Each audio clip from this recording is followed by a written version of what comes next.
민수기 9장. 이스라엘 자손이 이집트 땅에서 나온 이듬해 첫째 달에 주님께서 시내 광야에서 모세에게 말씀하셨다. 이스라엘 자손은 정해진 때에 유월절을 지켜야 한다. 그 정해진 때, 곧 이달 14일 해걸음에 모든 율례와 규례에 따라서 유월절을 지켜야 한다. 모세는 이스라엘 자손에게 유월절을 지키라고 말하였다. 그래서 정월, 곧 그달 14일 해걸음에 주님께서 시내 광야에서 모세를 시켜 명하신 대로 모든 이스라엘 자손이 따랐다. 그런데 주검에 몸이 닿아 부정을 타서 그날 유월절을 지킬 희생제물을 바칠 수 없는 사람이 생겼다. 그날 그들이 모세와 아론 앞으로 나와서 모세에게 물었다. 우리가 비록 주검 때문에 부정을 타긴 했지만 그렇다고 해도 지정된 때에 이스라엘 자손이 주님께 제물을 바치는데 우리만 못 바칠 까닭이 어디에 있습니까?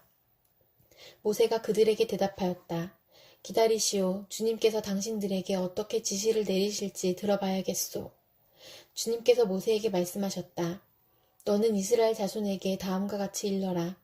너희들이나 너희 자손들은 주검을 만져 더럽게 되었을 때나 먼 길을 떠나 있을 때나 모두 주 앞에 유월절을 지켜야 한다. 그러한 사람들은 다음 달 14일 해걸음에 유월절 예식을 행하면서 누룩을 넣지 않고 만든 빵과 쓴나물과 함께 유월절 양을 먹도록 하여라. 다음 날 아침까지는 아무것도 남겨서는 안 되며 희생 제물의 뼈를 부러뜨려서도 안 된다. 유월절의 모든 율례대로 그렇게 그들은 유월절을 지켜야 한다. 그러나 정결한 사람이나 길을 떠나지 않은 사람이 유월절을 지키지 않으면 그 사람은 자기 백성에게서 끊어질 것이다. 나 주에게 바치는 제물을 정해진 때에 가져오지 않았기 때문이다. 그는 자기의 잘못에 대해 벌을 받아야만 한다. 너희들과 함께 살고 있는 외국인이 나 주에게 유월절을 지키고자 할 때에도 그는 유월절의 율례와 규례를 따라야 한다. 그 땅에 몸붙여 사는 외국인에게나 그 땅에서 난 본토인에게나 같은 율례가 적용되어야 한다. 성막을 세우던 날 구름이 성막, 곧 증거궤가 보관된 성막을 덮었다. 저녁에는 성막 위에 구름이 불처럼 보였으며 아침까지 그렇게 계속되었다. 그것은 늘 그러하였다. 구름이 성막을 덮고 있었으며 밤에는 그 구름이 불처럼 보였다. 구름이 성막 위로 거쳐 올라갈 때면 이스라엘 자손은 그것을 보고 난 다음에 길을 떠났고 구름이 내려와 머물면 이스라엘 자손은 바로 그 자리에 진을 쳤다. 이스라엘 자손은 이렇게 주님의 지시에 따라 길을 떠났고 또한 주님의 지시에 따라 진을 쳤다. 구름이 성막 위에 머물러 있는 날 동안에는 진에 머물렀다. 그 구름이 성막 위에 여러 날 동안 오래 머물면 이스라엘 자손은 주님의 명을 지켜 길을 떠나지 않았다. 구름이 성막 위에 며칠만 머무를 때도 있었다. 그때에는 그때대로 주님의 지시에 따라서 진을 치고 또 주님의 지시에 따라 길을 떠나곤 하였다. 구름이 저녁부터 아침까지만 머물러 있을 때도 있었다. 그럴 때에는 아침이 되어 구름이 거쳐 올라가면 그들은 길을 떠났다. 낮이든지 밤이든지 구름만 거쳐 올라가면 그들은 길을 떠났다.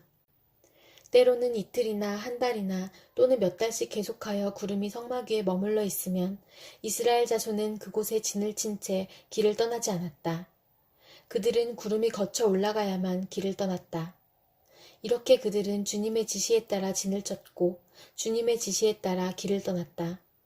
그들은 주님께서 모세를 시켜 분부하신 대로 주님의 명령을 지켰다. 시편 45편. 마음이 흥겨워서 읊으니 노래 한 가락이라네. 내가 왕께 드리는 노래를 지어 바치려네. 나의 혀는 글솜씨가 뛰어난 서기관의 북극과 같다네.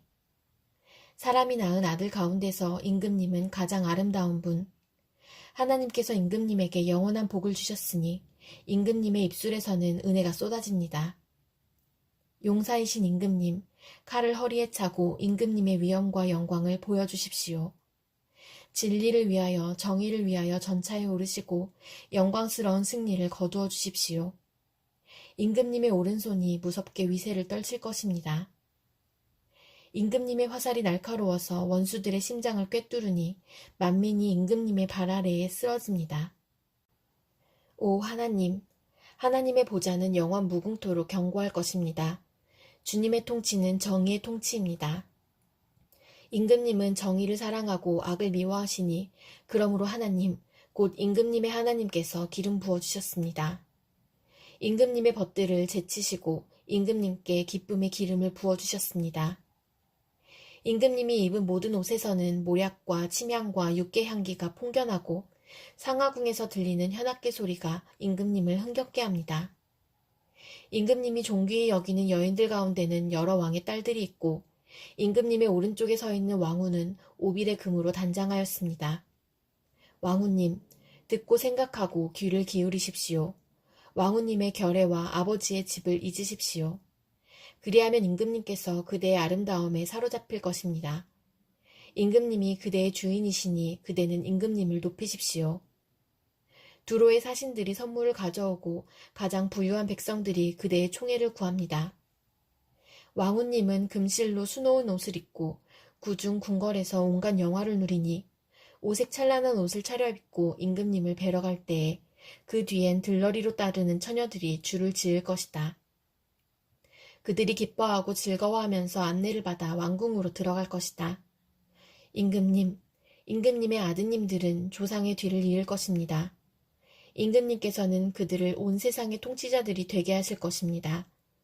내가 사람들로 하여금 임금님의 이름을 대대로 기억하게 하겠사오니 그들이 임금님을 길이길이 찬양할 것입니다. 아가 7장.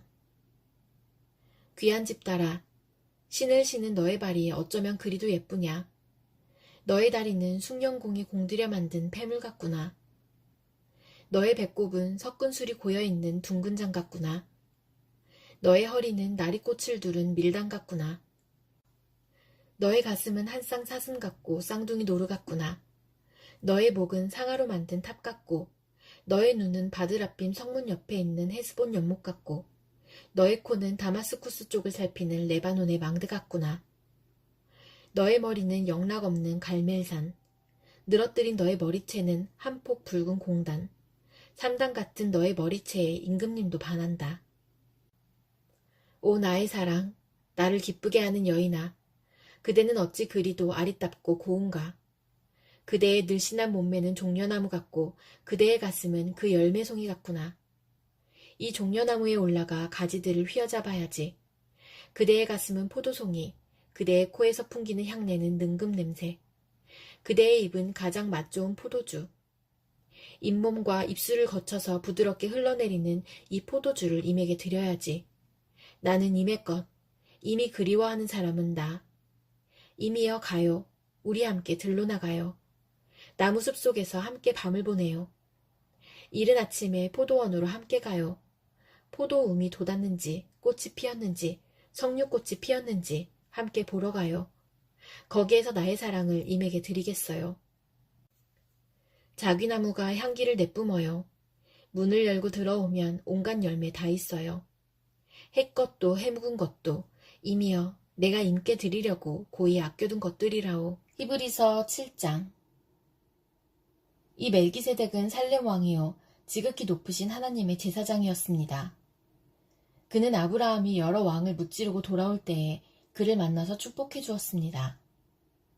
아브라함은 모든 것의 10분의 1을 그에게 나누어 주었습니다. 첫째로 멜기세덱이란 이름은 정의의 왕이라는 뜻이요. 다음으로 그는 또한 살렘 왕인데 그것은 평화의 왕이라는 뜻입니다. 그에게는 아버지도 없고 어머니도 없고 족보도 없고 생애의 시작도 없고 생명의 끝도 없습니다. 그는 하나님의 아들과 같아서 언제까지나 제사장으로 계신 분입니다. 멜기세덱이 얼마나 위대한가를 생각해 보십시오. 족장인 아브라함까지도 가장 좋은 전리품이 10분의 1을 그에게 바쳤습니다. 레위 자손 가운데서 제사장 직분을 맡는 사람들은 자기네 동족인 이스라엘 백성에게서 비록 그 백성도 아브라함의 자손이지만 율법을 따라 10분의 1을 받아들이라는 명령을 받았습니다. 그러나 멜기세덱은 그들의 족보에 들지도 않았지만 아브라함에게서 10분의 1을 받았고 하나님의 약속을 받은 그 사람을 축복해 주었습니다. 두말할 것 없이 축복은 아랫사람이 윗사람에게서 받는 법입니다. 한편에서는 죽을 수밖에 없는 사람들이 10분의 1을 받고 다른 한편에서는 살아계시다고 입증되시는 분이 그것을 받습니다. 말하자면 10분의 1을 받는 레위까지도 아브라함을 통해서 10분의 1을 바친 셈이 됩니다. 멜기세덱이 아브라함을 만났을 때에는 레위는 아직 자기 조상 아브라함의 허리 속에 있었으니 말입니다. 그런데 이 레위 계통의 제사직과 관련하여 이스라엘 백성은 율법으로 지령을 받기는 하였습니다. 그러나 만일 그 제사직으로 완전한 것이 이루어질 수 있었다면 아론의 계통이 아닌 멜기세덱의 계통을 따른 다른 제사장이 생겨날 필요가 어디에 있겠습니까? 제사직분에 변화가 생기면 율법에도 반드시 변화가 생기기 마련입니다. 이런 말이 가리키는 분은 레위 지파가 아닌 다른 지파에 속한 분입니다. 그 지파에 속한 사람으로서는 아무도 제단에 종사한 적이 없습니다. 우리 주님께서는 유다 지파에서 나신 것이 명백합니다. 그런데 모세는 제사장들에 관하여 말할 때에 이 지파와 관련해서는 말한 것이 아무것도 없습니다. 멜기세덱과 같은 모양으로 다른 제사장이 생겨난 것을 보면 이 사실은 더욱더 명백합니다. 그는 제사장의 혈통에 대해서 규정한 율법을 따라 제사장이 되신 것이 아니라 썩지 않는 생명의 능력을 따라 되셨습니다. 그를 두고서 말하기를 너는 멜기세덱의 계통을 따라서 영원히 제사장이다 한 증언이 있습니다. 전에 있던 계명은 무력하고 무익함으로 패하게 되었습니다. 율법은 아무것도 완전하게 하지 못하였습니다. 그래서 하나님께서는 더 좋은 소망을 우리에게 주셨습니다. 우리는 이 소망을 힘입어서 하나님께 가까이 나아갑니다. 그리고 예수께서는 하나님의 맹세 없이 제사장이 되신 것이 아닙니다. 레위 계통의 사람들은 맹세 없이 제사장이 되었습니다. 그러나 예수께서는 자기에게 말씀하시는 분의 맹세로 제사장이 되신 것입니다. 주님께서 맹세하셨으니 주님은 마음을 바꾸지 않으실 것이다. 너는 영원히 제사장이다 하셨습니다. 이렇게 해서 예수께서는 더 좋은 언약을 보증하시는 분이 되셨습니다. 또한 레위 계통의 제사장들은 죽음 때문에 그 직무를 계속할 수 없어서 그 수가 많아졌습니다. 그러나 예수는 영원히 계시는 분이므로 제사장직을 영구히 간직하십니다. 따라서 그는 자기를 통하여 하나님께 나아오는 사람들을 완전하게 구원하실 수 있습니다. 그는 늘 살아계셔서 그들을 위하여 중재의 간구를 하십니다. 예수는 이러한 제사장으로 우리에게 적격이십니다. 그는 거룩하시고 순진하시고 순결하시고 죄인들과 구별되시고 하늘보다 높이 되신 분입니다. 그는 다른 대제사장들처럼 날마다 먼저 자기 죄를 위하여 희생제물을 드리고 그 다음에 백성을 위하여 희생제물을 드릴 필요가 없습니다.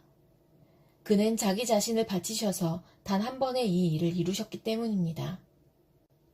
사람들에게 약점이 있어도 율법은 어쩔 수 없이 그들을 대제사장으로 세우지만 율법이 생긴 이후에 하나님께서 맹세하신 말씀은 영원히 완전하게 되신 아들을 대제사장으로 세웠습니다.